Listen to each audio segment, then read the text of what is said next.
Thank you, everyone. This is Full Play Entertainment NeuroGaming Convergence. Those are big, fancy words. Anyway, I am Adam Sessler. I'm the president of my own consulting firm, TheoryHead. I'm probably the least fascinating person to be up here on this stage to discuss this topic. I'm just going to do the introduction, starting at the very end right there. It is Greg Moss, the founder of NeuroMage. And we also have Shiraz Akmal. He is from DreamWorks. He is the head of production at DreamWorks DreamLab. And we have Ware. If you were here last year, he is joining us again with the just wonderfully titled game, Throw Trucks with Your Mind.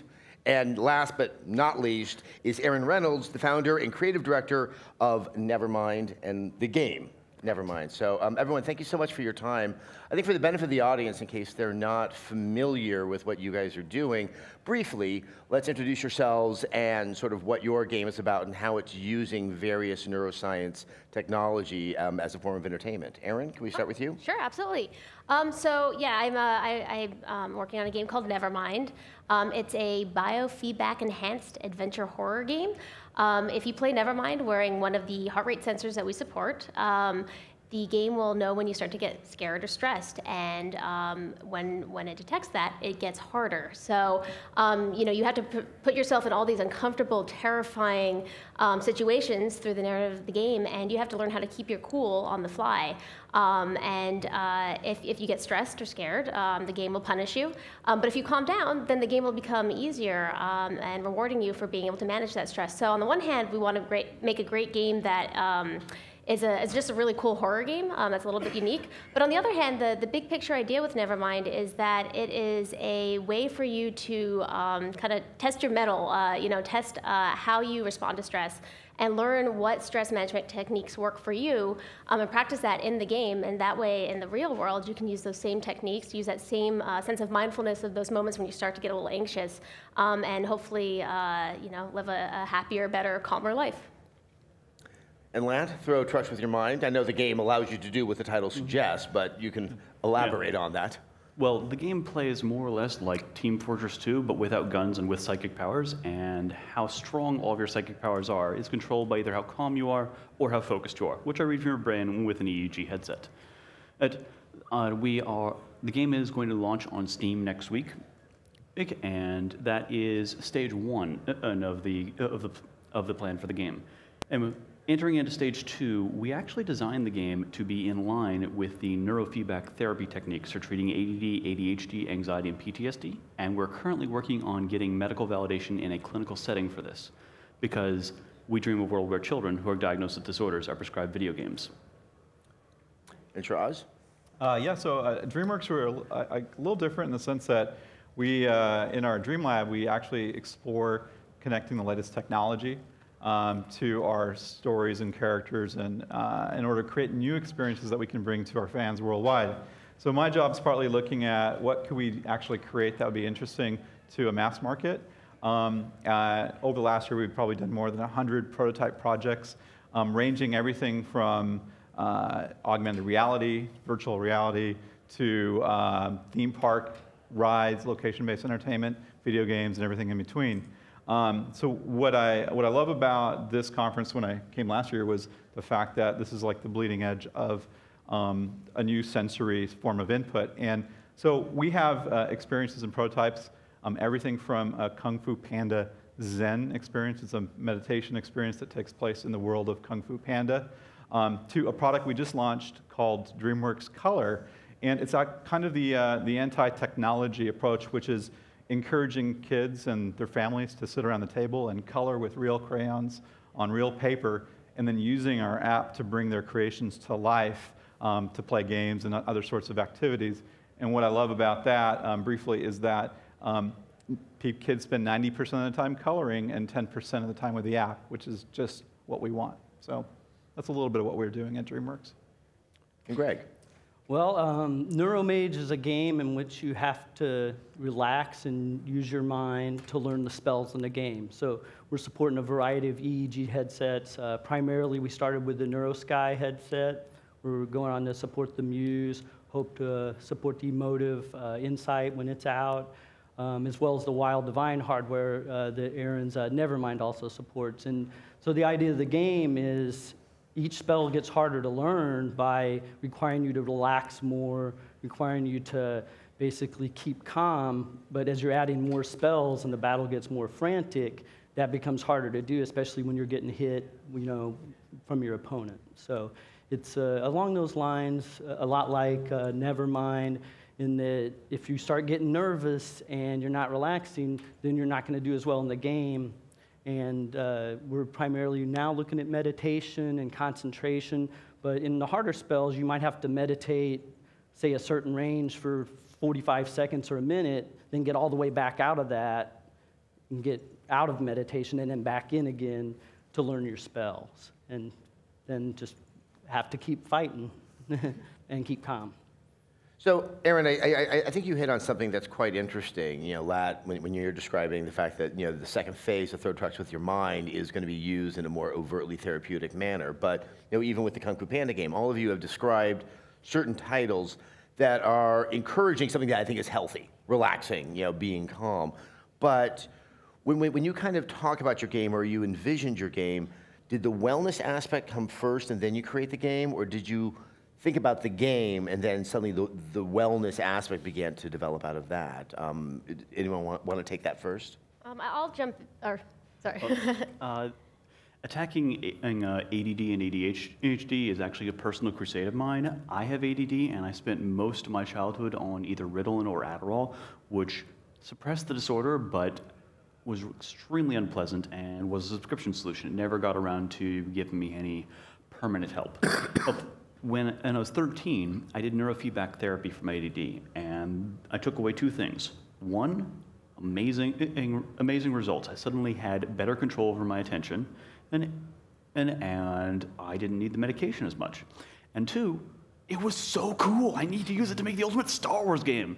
Yeah, I mean, that seems to be an innate thing, that things probably are more effective, especially with younger people, in terms of their therapeutic application, if you're not presenting it to them as therapy, where you might get sort of a natural, childlike resistance. The hardest part of any form of therapy is to get people to continue doing the exercises outside of the doctor's office. Mm-hmm. As you see this with physical therapy, behavioral therapy, even getting people to finish their course of antibiotics. But by making a play activity, you can get around that inherent resistance and make it something people do for fun. So really, both of the things are equally important to me and come together in something that's more powerful than either individually. And Erin, you were going to? Yeah, actually, what I was going to say builds really nicely on that. One of the things, my traditional background's in game design and video game development, and one of the things that I'm really excited about is the potential games have to really engage people and inspire people and involve people in ways that other media can't really do as effectively. And because of that, I think there's so much positive good and impact that it can have that, I left the game industry to get my MFA degree to focus on positive games. How can we make games that are really fun and engaging, that people want to play, people want to spend their time with, and they also benefit from? So when I started NeverMind, which actually began as my thesis for my master's degree, from the get-go, I knew I wanted to make a game that was both something that people would want to spend their time with, but also come away from it better than ever before. Yeah, I mean, I would just add to the comments. I think, the way we like to look at things is we have to create something that's really, entertaining. I will say, what's the wow of whatever we're creating?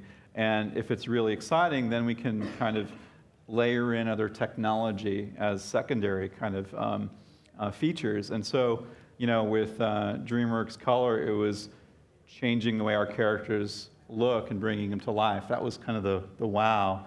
But the secondary benefits is that we're seeing that kids are actually socializing in person with their parents, and there's some benefits there that we're exploring on, like, is there a science behind what's happening, and how do we encourage more of that?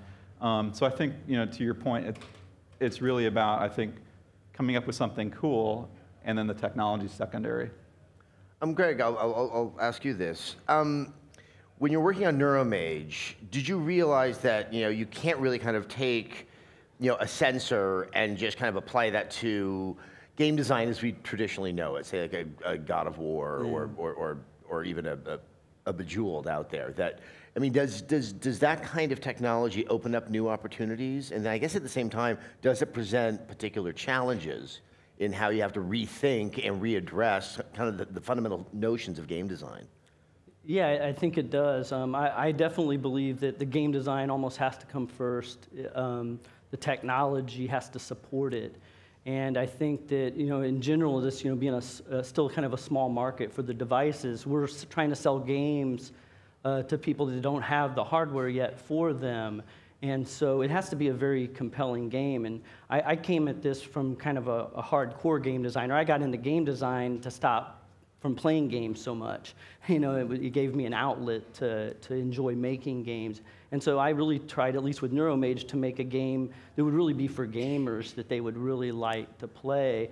And whether it was a heart rate monitor or like a NeuroSky EEG or what those things were, I just really liked the idea of a wizard or a mage using their mind to control the environment in the game. And so I think for me, it kind of just fell together because I already had the game in mind, and the technology was just like, how do I do that? Where you're a mage, you're a wizard, that's a mind thing, and so it fit together well for my game. And Shiraz, when you're working on, be it VR, AR, or maybe a sensor, do you find that you even need to use any of the fundamentals of game design, in particular, just even having a challenge? That, obviously for a kid, and obviously some of the DreamWorks properties resonate very well with young people. I mean, do you even need to have the challenge there to get them engaged and excited about it? Yeah, no, that's a great question. I come from probably 25 years of building video games, and DreamWorks is a few years of working there. The thing that with AR and VR, what we call is we create experiences. So it's kind of like a superset, and games are kind of a subset of that. And so, is our Kung Fu Panda Zen an experience or a game? And we kind of, the way I like to categorize what we build is, you either create a passive experience where you're sitting back and kind of taking in whatever it is, or it's an active experience. And I think that can be more game-like or less game-like, but I think of passive versus active. And then designing around that. I think when you try to do something in between, you run into problems with the design of whatever you're building. And so like our Dragonflight experience that actually we launched around the time last year of this event, we've now run 10,000 people through that, and we've collected data on that. In that, it's kind of an experience of flying a dragon. There's no game other than you have a time limit to enjoy the world of birds. And is that VR, AR? That's completely VR. Completely VR. With fans, we actually developed some technology to vibrate the seat at a certain frequency to reduce nauseousness. We developed a blink technology that we shared with the VR community so that when you turn your head, we actually do like a fake blink to reduce kind of motion sickness. And so we learned a lot by doing, and then putting it in front of people and seeing how they respond. And so, no, I mean it makes so much sense. I mean, I know I can say quite emphatically, I have never flown a dragon. So if you give me a VR experience where I'm flying a dragon, I don't think I need to then fight other things. I'm flying a dragon. You're flying a dragon. I think that's me really interesting, especially when it comes to VR, and I think to some extent AR, that the sheer kind of wonder, I think in the first few years of just being in that environment, that trying to build a lot of complicated aspects on top of that may prove unnecessary because it's just so neat. I would also like to fly a dragon. Yes. You guys are welcome to come on down to DreamWorks. Well, but right now, you're giving people, and I must say, someone who watched Carrie when he was probably too young, the idea of throwing a truck with my mind has been always kind of an appealing thought. But when you were building the game, did you find that you had to play with how much challenge you did present the player? That if it was traditional game hard, that might be too much, given how they're asking to interact with the game? Oddly, what I found is that when I kept upping the challenges that were available, people wanted to go to the biggest, hardest challenge in the game. And when it was still a mod for UDK, I mean, the heaviest thing in the level you could throw is a truck. Okay. And people didn't care about the little objects, the medium objects, the large objects. They wanted to throw the biggest object. And I found that really people will rise to the challenge. And And one problem I had in Throw Trucks with Your Mind is the massive objects, which are too heavy for one person to move by themselves. People want to throw them. It's there. I mean, there's a vicarious thrill of like, I just did that. You know, I took a boulder and I moved it over there with my brain. I have to just interject. Like, all of the games made by the panelists here are really fantastic. But I've told Lat it was the single most favorite experience game I played last year. Thank you. Yeah, it was just fantastic. We hogged the booth for like 30 or 40 minutes and wouldn't give it up. But if you guys haven't tried it, it's just wonderful. Thank you. And Erin, I mean, it's interesting with NeverMind, how you're engaging with the game and what the game is doing to you. I mean, you're definitely pushing and pulling in two different directions. You know, I got to relax, but the game is, you know, kind of set out to, you know, keep me from a relaxed state. Yeah. What did you find in the course of development and experimentation, how slowly you had to, you know, kind of get the player to kind of, I guess, build up their confidence to stay calm in those situations? I mean, there must have been a lot of iteration to kind of get to that sweet spot. Yeah, I mean, in many ways, it's an extremely counterintuitive video game. You know, it's when we first tell people about the concept, they kind of get a raised eyebrow. And they're like, so wait, you're telling me that when the player plays the game, the more frustrated they get, the more frustrated you make them, you just make them even more stressed out? I was like, well, yeah, that's, you know, because in real life, right, you get stressed out. Rarely does life get easier. And so that's sort of what we're going for. And yeah, we did a lot of play testing with the game to try to get that feeling so that people are challenged in a new way. And we found that people actually really enjoyed seeing their responses, seeing feedback and, about how they're doing, how they're feeling in the game, and challenging themselves to push their comfort zones, push their boundaries, and stay calm. You know, and it was a big risk at first because we weren't sure if people were going to do what, you know, a lot of us assumed they would do. It's just like, I'm getting stressed now. The game's getting harder. You know, screw this. I'm out of here. Instead, people really, like, rise to the challenge. You know, and really want to master this emotional regulation. And I think it goes to show that just how amazing a lot of the technology that we've talked about today throughout neurogaming and technology out there is, because it gives us tools to monitor and test and engage with our emotions in ways that we haven't really been able to until very, very recently. I'd like to add one thing to that. People tend to respond well to oppositional forces. Like when I have people play the game, I will often just sit on the other side of the laptop and glare at them, which makes it really hard to stay calm and focused. But I find very quickly, like within a minute, people figure out how to tune me out, and it makes them all the much more powerful in the game for it, and they feel great for it. Now, I just completely lost my train of thought there, but I love that question that I had in my head.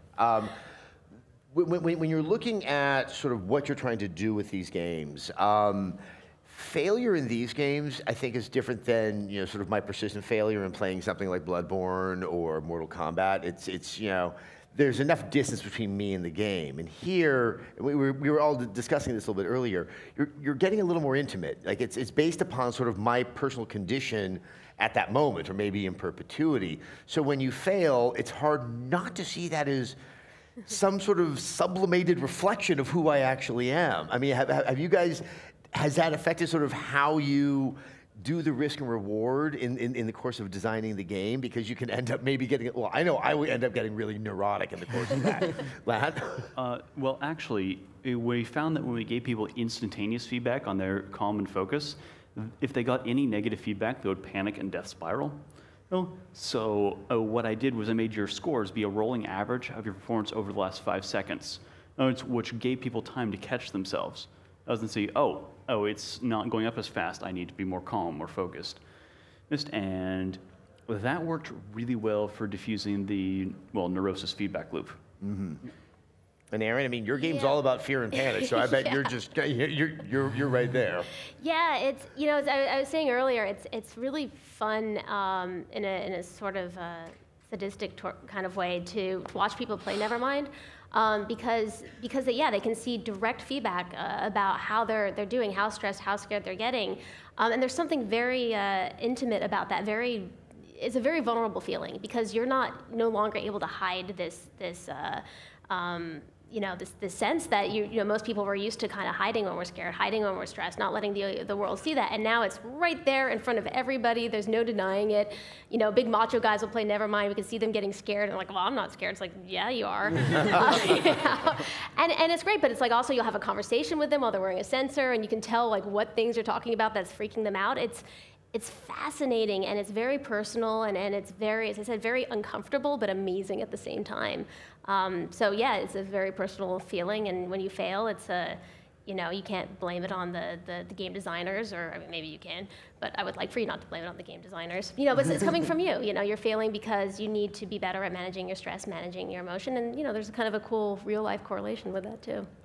I also really like to tell people when they're wearing the EEG that I can tell if they lie to me. That's not true, but it gives great reactions. I just realized, like, for next year, because this is the NeuroGaming conference, we should have all the panelists the whole day be wearing sensors, and then like the results on the, so there's an opportunity for Muse or NeuroSky or whoever. There was one time when I was demoing NeverMind at a conference, and the original person who was going to show the game while I was speaking couldn't make it. So I had to show the game while I was speaking, which was the worst idea ever because I'm nervous because I'm up on stage, and now my stress is like showing up on screen, and so I kept dying instantly. It's like, well, the good news is it's working. The bad news is you're not going to be able to see the game because I'm too freaked out for this I'm just dying. Yeah. I also can't play my game at public demos. I'm utterly worthless in the game while there's a public demo. I mean, I can say as someone who's had to play games live on television that are just traditional games, that's hard enough. You add in that extra layer, I don't envy you that process. Greg, I wanted to ask with you, because in NeuroMage, and just so you know, it is available to check out and play right out there, you also have you're leveling up. So you really are sort of tracking that sense of progress. And I know just like say with an MMO, if I haven't been there and I come back and I see my other friends and they're like, dude, what's up? You're way behind the curve. And there's a sense of just personal shame that comes with that. Right. But I mean, that could also play in once again with kind of showing that like I just don't have my stuff together today and I can't seem to just proceed in the game. Yeah, and I think that one of the things that I've done with NeuroMage is I have made the spell books configurable, and that's opened it up in a sense so that if somebody is playing the game and it's too hard for them, they could go in, make the spell books easier, make it a little easier, or if you wanted to target certain brainwave patterns, you could do that. Now, I'm building the game to concentrate on meditation, relaxation, but I think I recognized earlier on that might not be what everybody is looking for. But I do think as a game designer, you want to design the best experience that you can and what you think will be the best. But I think I think you're hitting on a really good point, is that people are going to be more self-conscious playing. When they do fail, they take it a little bit harder. And in my game, you are leveling up, and it's round to round, so you're going to start falling behind, and it becomes a momentum working against you. And in multiplayer, then I think that even particularly becomes more. If you're fighting against the computer and the mage beats you, you can turn the AI difficulty down, just make it a little easier till you've had some practice. But as soon as you jump into multiplayer, we want that even playing field, so we're not going to mess with the data. So we can smooth the data, like what Lat said about smoothing data. I think that's real important in designing neuro games, because there's a lot of noise and things happen too quick. So you want like a rolling average and allow people a little bit of time to move so it's just not jumping around all over the place. Also, on the subject of losing momentum, we actually had to put in a 10-second delay in Throw Trucks Their Mind between when you die and when you respawn, because people were in a terrible state when they respawned immediately. Interesting. They needed the timeout period. That makes a lot of sense. Let's talk about something that was touched on a little bit earlier, and I think is kind of a challenge that people are becoming increasingly aware of. All of the various applications and games that you guys are working on, they require a piece of technology that someone else has to buy.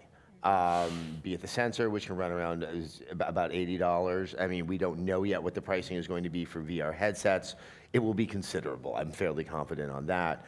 How do you try to reach that audience, you know, and say like, hey, I want you to play this, but you also need to get this other piece of technology as well, that you're actually having to sell two products in one, even though you're only responsible for one of them. Erin, can we start with you? Yeah, it's a really good question. So we launched NeverMind on Steam Early Access about a month ago. So the beta version's out there, and people have been playing it, been getting great feedback.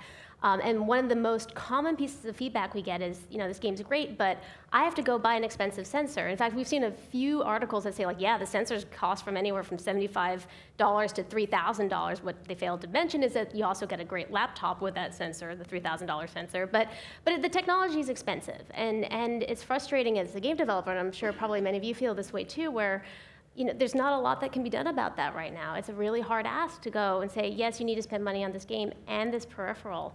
I'm hopeful because I think as sensors become more available and more popular and more prominent in everyday life, it seems like even just in the last year or so alone, people are being more comfortable with sensors and there's more consumer products out there, the prices are going to eventually drop, you know, and I think that we're going to get to a point where the price point won't be as painful as they are now. That's my sincere hope and my belief. But it's incredibly challenging because, you know, it's this great piece of technology, but it just costs money. And Lad, I know you struggle with this as well. Making my game require a peripheral was a terrible decision financially. It's made the game significantly harder to sell because buying Throw Trucks with Your Mind requires, as an entertainment product, requires your average gamer to give up 2 AAA games and that they already know they'd like. Now, do you think that you should be going after the same audience? Like, do you see the AAA audience is kind of where you want to make your inroads, or do you think that maybe there's a more niche but more engaged audience that you should be pursuing? I did not realize that when I first started, I thought I wanted to go for the hardcore gamer market, because what hardcore gamer doesn't want to crush someone with their brain?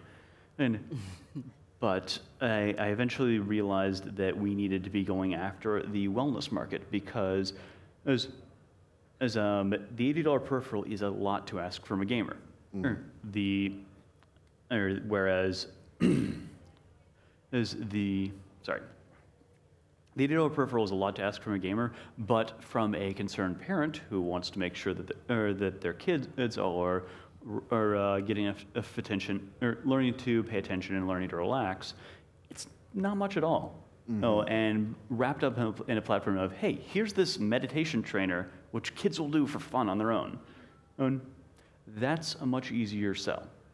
Yeah, and tragically, we're all running businesses, and we care about the sell.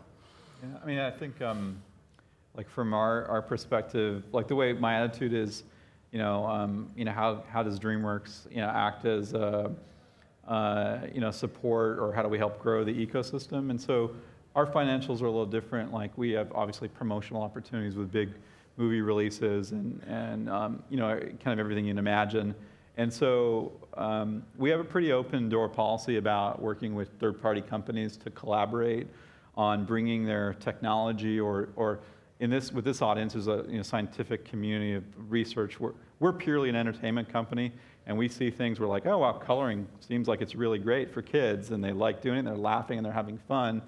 There's maybe a basis for some scientific research to be done to understand why, or for the experiences we're creating, why are they interesting and engaging, and so I'm pretty open and pretty approachable about partnering with companies that need a case study to help them figure out where their position is in the market, and using DreamWorks as a platform for maybe exposing their products to a larger audience. So that's one of the main reasons why I'm here.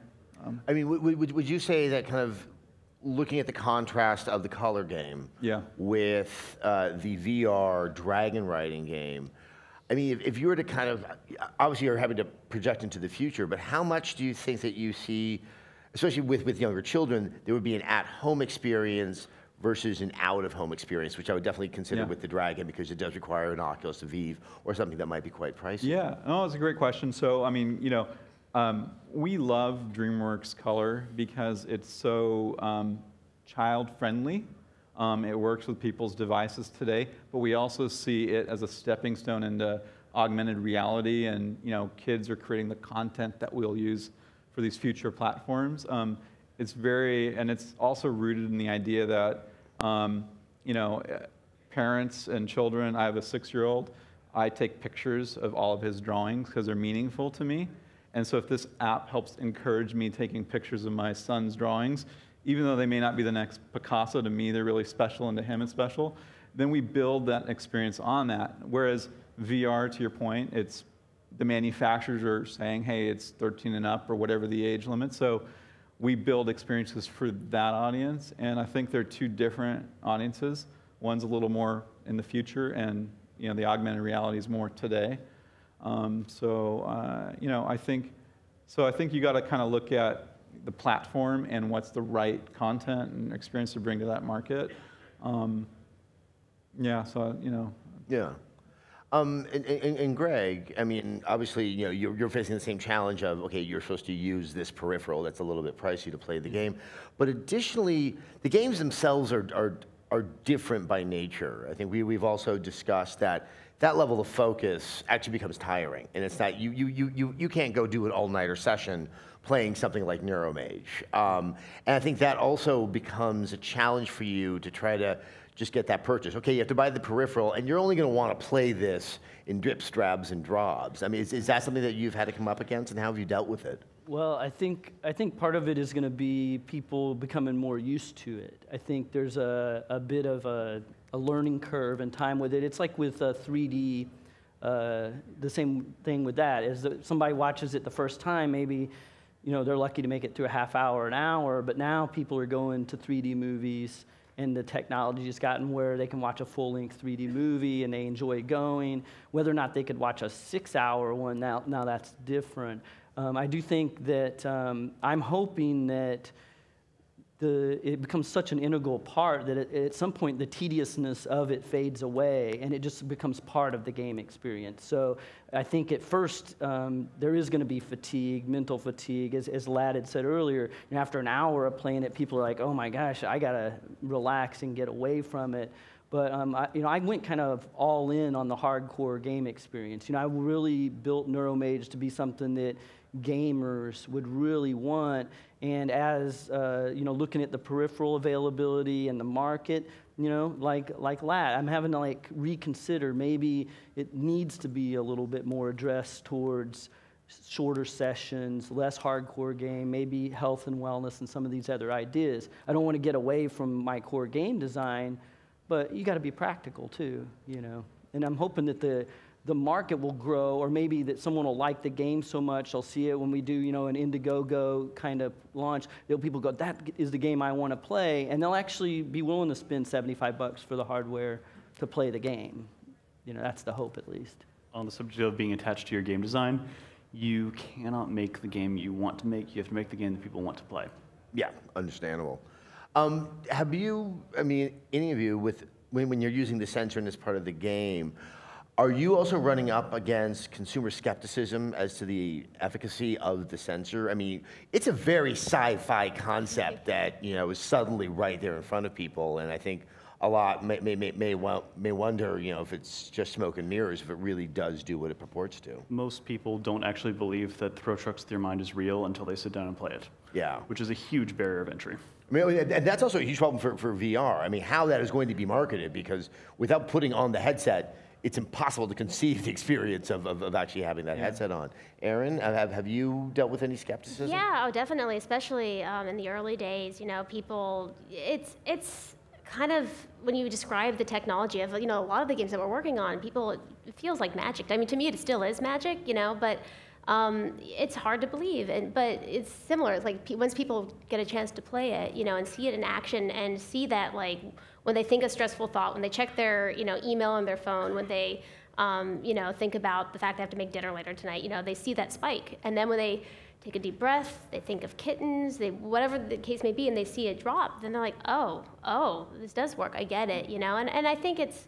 As more technology comes out there that uses, this type of feedback, it'll become more commonplace, more, believable. But we still have a little ways to go before it's something that people really buy into, I think. I was going to add to that real quick, because I had originally built NeuroMage around a heart rate monitor. And I think there is something to be said that that's a common thing that everybody understands. They know, 80 beats a minute might be an average heart rate for someone who doesn't exercise a lot. Maybe if you exercise more, it's a little lower. But people have a tangible thought in their mind. They can attach something to that. Whereas with the neurotechnology, where we're looking at a meditation range from 0 to 1, there's a black box there, and people don't really understand what's going into that. And even, even when I make the game, I don't know how the logarithms are churning out that number. But when we start talking like heart rate and things like that,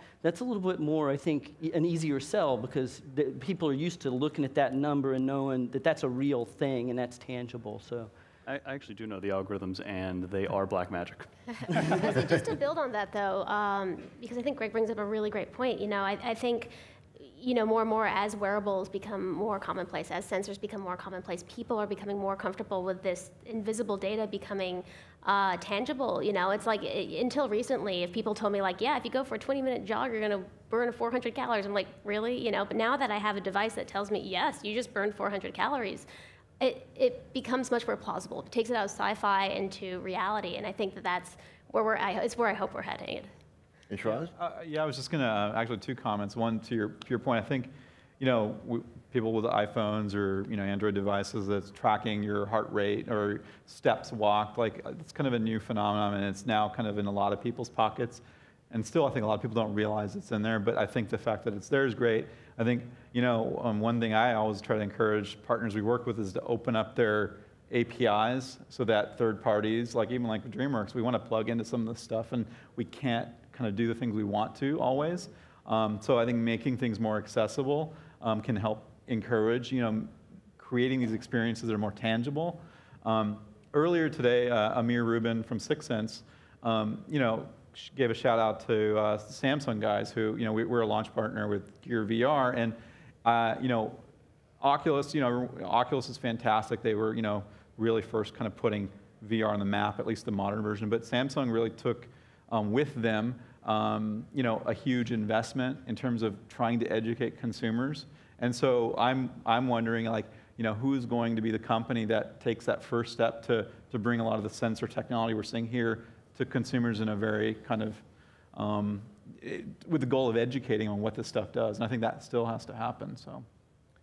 So I want to talk a bit about the future. I mean, we already have very, very impressive tech now, and at the rate that it seems to be coming out, we can almost anticipate that 5 years from now, we'll see stuff that's even more sophisticated and probably beyond kind of where our concepts can even picture it. But with NeverMind, obviously it's a game that works with the sensor, but it being a horror game, if you want to make it more horrifying, you can just kind of throw that into VR. Mm-hmm. I mean, is that something that you've considered? Are you starting to see, this is all about convergence, this panel. So, I mean, are you seeing, let's converge the sensor with the VR or with AR and so forth? Yeah, absolutely. I mean, we're all about messing with people's heads, so the more technology we can use to do that, great. But no, I mean, NeverMind's really about immersion, right? And so VR, of course, is very exciting to us. It's something we're definitely planning to bring NeverMind to VR. And really find a way to meaningfully kind of marry the sensor data and the VR experience together. We don't want to just take the PC version of NeverMind, slap it into an Oculus Rift, and we're done. No, we want to see how can we build the biofeedback portion of NeverMind into this full immersion scenario to really make a unforgettable, impactful experience. Not only, again, just for the entertainment value in that, but also, to leave a lasting experience that really, encourages the user to take those skills from the game into the real world. I mean, Lab, with your experience with Throw Trucks with Your Mind, have you started to see things that you want to do, maybe with your next venture and the next game that you want to design, like those boundaries you want to start pushing, technological or design? Well, actually, given the marketing troubles, I'm actually afraid of pushing more technical boundaries. Mm-hmm. Are there certain boundaries you would like to see open up that currently exist? Let me rephrase that. There's a tremendous amount that I want to bring into this. It's like the Omni treadmill, any of the VR headsets. It's like any haptic devices is for additional feedback.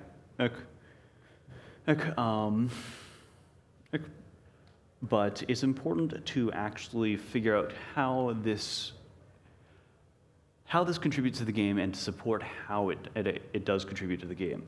And like, as you said, just putting it in Oculus Rift and saying done does not cut it.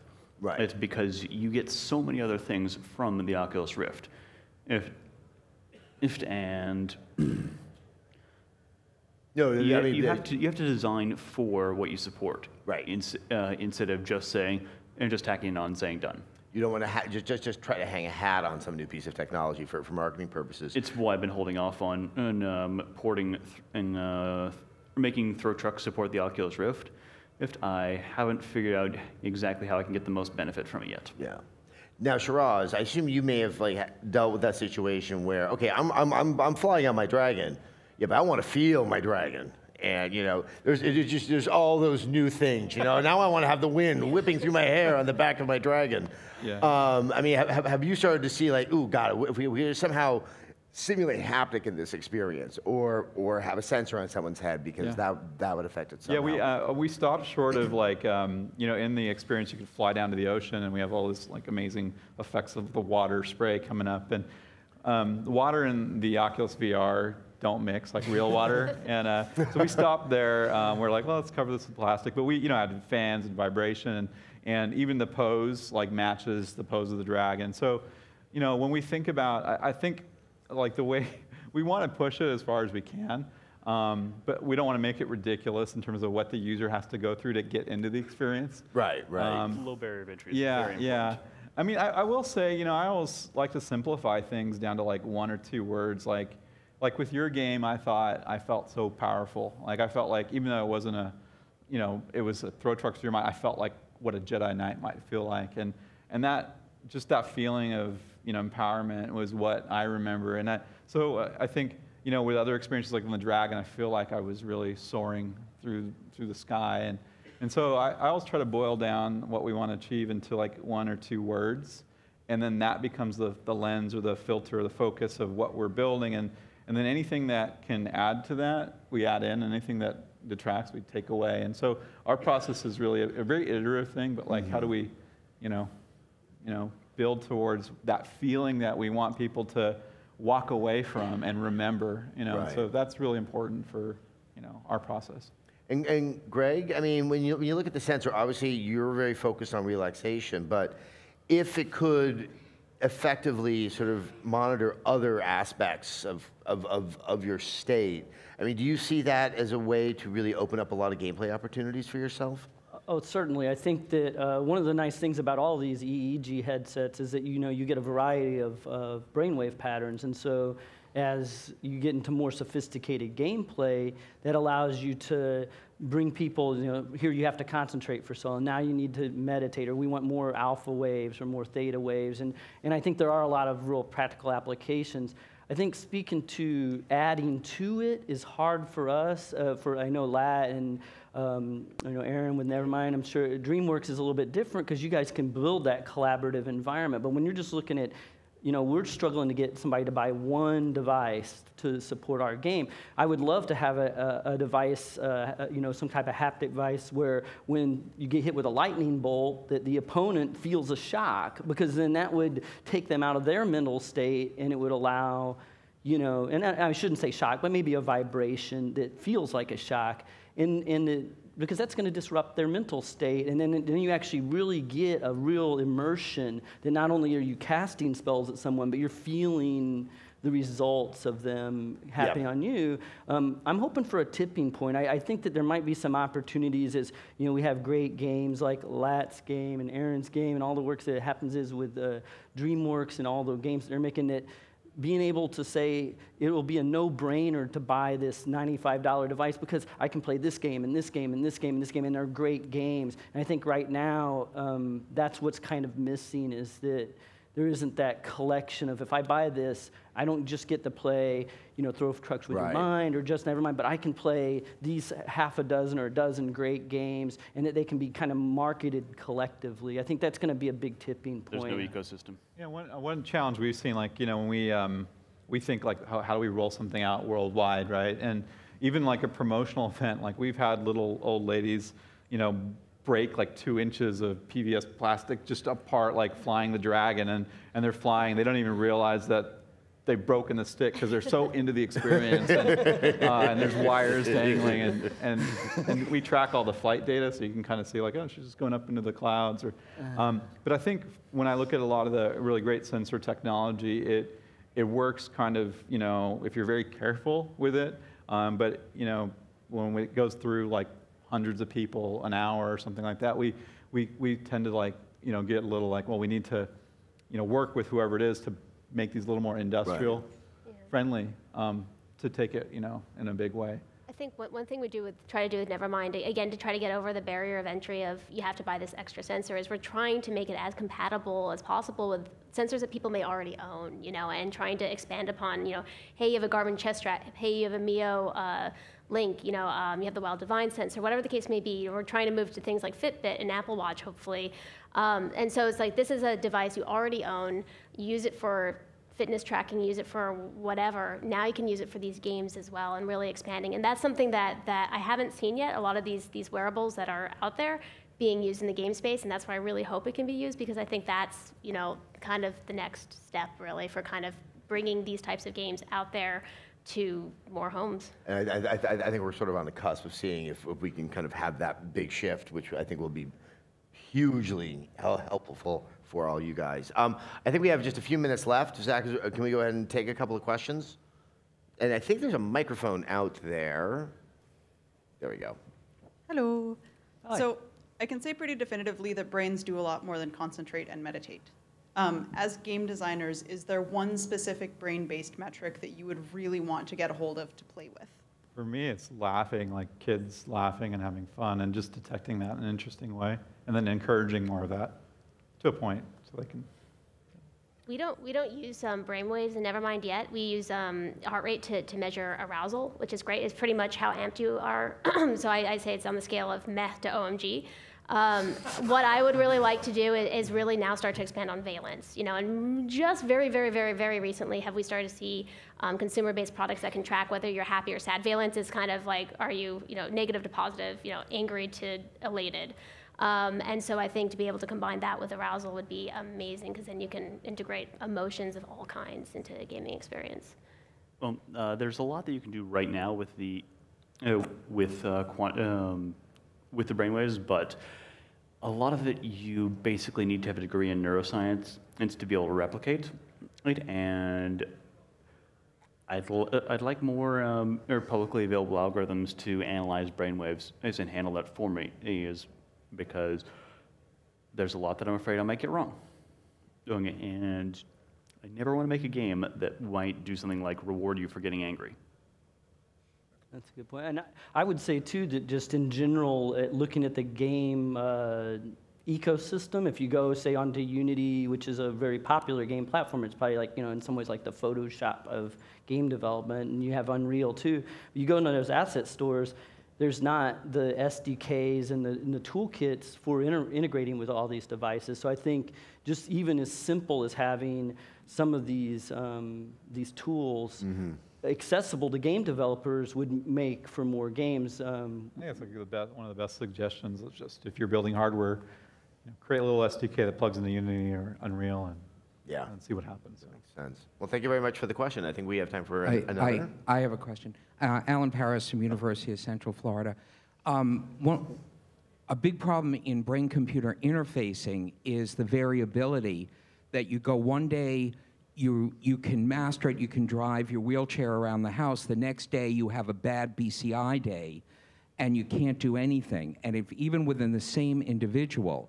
And I'm wondering if you guys, people write papers on this, there's studies on why this happens, is there a way to ameliorate it? I'm wondering, if you guys have experienced it with your direct experience with a game where one day you can do it, another day you can't. And if you have, how do you design around it? Is there a way from a design perspective to turn it, to turn it into a feature rather than a detriment from a design perspective? Well, I guess I'll say that it depends for me a lot if I'm looking at the single-player experience or the multiplayer experience. Because from a single-player experience, I can get a baseline, see that someone that day is, maybe kind of anxious already. So then you can set your target a little bit out from that. But as soon as you start to make multiplayer games, then you just kind of, you don't want to give somebody an advantage over someone else and artificially, you know, handicap a player. So then you get just into more of a pure, it is what it is. You're having a bad day, just like a pool player has a bad day, or a bowler. I mean, anybody who's been in any kind of sporting, even non-professional, knows how one day you can go out there and everything is just perfect, and you feel like you can't miss, and then the next day you can't get it right. So hopefully the feedback from the games, people will get more consistent. But I don't know that we can necessarily design around it as much as just give people as much information as possible so that then hopefully they can react to it. Well, the experience that I've had with pure BCIs is that they take about a month of training, both on the user's part and the computer mapping the person, and to get for it to be close to 100% reliable. Well, and my approach to that was actually just to say, okay, you have a bad day. And by giving people the meters on screen, it actually helps them work their way back to the correct state. But yeah, bad brain days happen. Yes, Zach. Oh, good. Hi, my name's Omar. I'm a VP of engineering at a studio called Mighty Play here in town. A sort of commented question on like expensive peripherals. I'm recalling earlier on in my career a little game called Guitar Hero, and a little game, right? And then Rock Band after that, and absolutely all of us were like, no way are people going to pay $70, $75 for a plastic guitar. And it just reminds me, you know, that content is king. There's a lot of great technology here, but it's great to see people that are actually doing something with it. So my question is, besides yourself, because I've done a lot of game design and development myself, but I haven't done this. Who else are you seeing? Like how many developers or at least maybe development is starting to happen besides yourselves are you seeing in the market? I would say little. I mean, especially on a visible scale, and it's unfortunate because it doesn't take a lot of effort to put this technology into the games. You know, the NeuroSky SDK gives us a value of 0 to 1, and we can tell, you know, 1 means you're fully relaxed, 0 means you're not relaxed at all. And so from a game design standpoint, that's almost the easiest part. And it's almost unfortunate that there's not more game developers just pulling this in. And I know this wasn't part of the question, but I think there's a lot of opportunity for people to use this technology just for testing games. Because right now you have maybe a company like Microsoft, they might be building, you know, the next Halo. And as far as I know, their process is people play the game, they write subjective feedback, they say they like it or they don't like it, and what parts they like or don't like. But what about using, you know, neurotechnology to monitor your testers so you can see, and not just neurotechnology, but like eye movement, so you can see when somebody gets distracted or they're uninterested, and then use that data to have a little bit more objective game designs of, hey, people are really getting bored in this part of the game. Even though it's not a neuro game, using neurotechnology to help build out games more and find the spots in games that are weak might be kind of an inroad to bringing some of these bigger game developers in. Actually, Valve already does that. They combine eye tracking, in-game recording, EEG, EKG, Oh, there you go. To get an extremely detailed picture of the user's experience on a second-by-second basis. Yeah, I was going to just to your question. I think the hardware manufacturers, for at least like VR right now, everyone's like, okay, well, where's the install base? And you know, we've seen a bunch of announcements recently, and you know, there's a wave of hardware that'll come out that'll feature some common base set that developers will develop towards, just like every other console type launch in the past. And then there'll probably be another generation of hardware we have to wait. The only thing that could potentially happen is, you know, Apple comes along or, you know, opens up their API and it somehow works magically with the current app ecosystem. So, I mean, there's room for it happening sooner, but I think it's those hardware manufacturers, some of them are out there, that you want to talk to and say, hey, can you get these sensors in your hardware so that we can do cool things with it? And I'll just jump in to say that it's very few and far between right now. There's a few other people that I know, mostly in the academic setting, but There's also Son of Nor, but that's entirely optional peripheral. right, yeah. I mean, like people are experimenting with it, which makes me optimistic. And what makes me really optimistic is, unlike the Guitar Hero guitar, which is really great for Guitar Hero, you know, all of these sensors have multi-purposes. You know, again, for our heart rates that we support, you can use them for fitness, you can use them for meditation. Same thing with the NeuroSky sets and all of these sensors. There's so much more you can do with them. So I think that it's very limited right now, but I think that we're very close to that exploding, and I really hope that a lot of other developers are excited about this technology and the potential there, and really use it as an opportunity to make amazing experiences. And I think that. Another thing to consider is part of the success of Guitar Hero was that, well, it sounds like an incredibly stupid thing, but you sit down and play it, and it's actually really fun. And a lot of the success can be attributed to the fact that they had a demo station in basically every Best Buy, Walmart, etc. And like we're having a similar problem of it doesn't sound like it could be real, but we don't have the demo stations. Yeah, I mean, being able to sit down and play it is not something that we can do, and having an actual retail demo presence would be extremely helpful, and we don't have that yet. You're absolutely right. I mean, Guitar Hero wasn't an overnight success. Those guys worked for a long time to try to get it out there. I mean, like with augmented reality, you know, we just did a deal with Denny's. So they've put it on like 30 million menus. So you go in there and you can get our app and see the stuff come to life. And I think part of that's just the education of getting it out there. And the normalization of it. Yeah, I mean, yeah. I think that's going to be absolutely key. Well, I think what's safe to say is that when this starts to happen, you guys will have to be there, because it's been demonstrated, I think, in the last hour that you guys are kind of at the vanguard of what can be done with the sensor technology. And then obviously, DreamWorks is just at the vanguard of just making really awesome stuff as well. So anyway, on that, I would like to have a round of applause for our wonderful panel. Greg, Shiraz, Lot, and Erin. Really, really enjoyable. Thank you so much. Thank you. Thank you.